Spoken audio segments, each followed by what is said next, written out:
assume people are getting a little worked up. We are headed into really the kickoff to the campaign election season, which is the Iowa caucuses, of course, coming up on January 15th. She is doing a little better in polling in recent weeks, especially as compared to Ron DeSantis.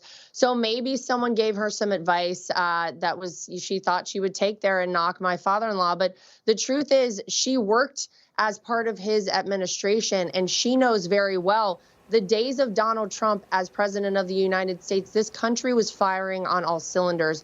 People were successful. People had more money in their pockets. They felt safe and secure. We had a robust military. We did not have wars breaking out across the world. So people know the truth, and I feel sad that she felt the need to go that low. I hope it doesn't hurt her in the future.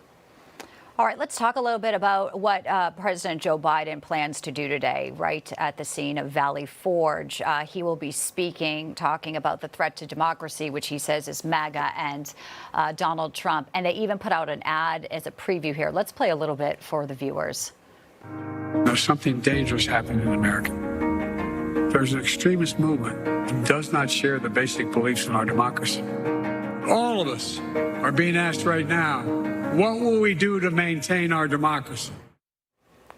I'd just like to get your reaction to that. As you know, your father's-in-law is trying to stay on ballots here just to be allowed to be in the primary ballots in some states. And the real threat to democracy, some say, is Joe Biden.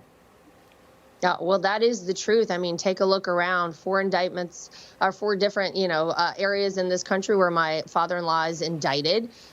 Very clearly, Joe Biden has weaponized the Department of Justice against his number one political opponent, Donald Trump. You have him, as you just said, Bianca, being taken off the ballot in places, not even allowing the American people to voice their opinion as to who they want to choose as their nominee. And then, of course, for president of the United States. It's amazing to see, though, because it seems that the Biden team is going all in on Donald Trump. You would think if you had 3 years under your belt in the White House and you had literally anything good to show that you had done while you were in control of this country, you would put it in a campaign ad. You would be talking about it. But the truth is, they have nothing. The truth is, you can't fool people into thinking their life is better when indeed their life is actually worse. So they're doing the same tactic they did in 2020, attack Donald Trump, attack Trump supporters.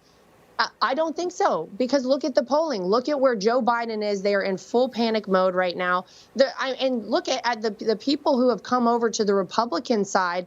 From the Democrat side, you have people every day changing their voter affiliation because they can no longer vote with a party who is hell-bent on destroying this country. Well, let's talk a little bit about the legal cases here. And away from the campaign trail, there's also the courtrooms. And, the legal team yesterday, Donald Trump's legal team, asked a D.C. judge to hold special counsel Jack Smith and his team in contempt, and also saying they need to be fined after there was activity in the case that was supposed to be part of a stay. Tanya Chutkan's order in December said it would stay any further proceedings, but yet we have Jack Smith continue to file. And according to the lawyers yesterday, that, basically because Trump has not had to respond, that this gives Jack Smith a way to kind of still hurt the presidential campaign. And they say he's disobeyed the stay order at least 3 times in the last 2 weeks. I'm not an attorney here, but a lot of people think this is a very valid case that is being brought now. But it is still, again, Tanya Chutkan herself who will have to rule on it, Laura. So how successful can it be?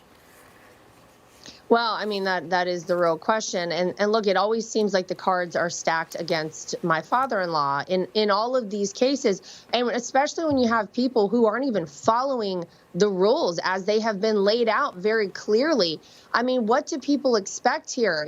You have to at least have the image of following the rules as put forward. Otherwise, you really do lose the American people at a certain point. It's a very dangerous game that they are playing here. People are already very upset about all of this that they've seen against my father-in-law. I don't think things like this help their case at all. But of course, we will do our best at Team Trump to put the truth out there, to, of course, fight back against all the nonsense. That's what we always do.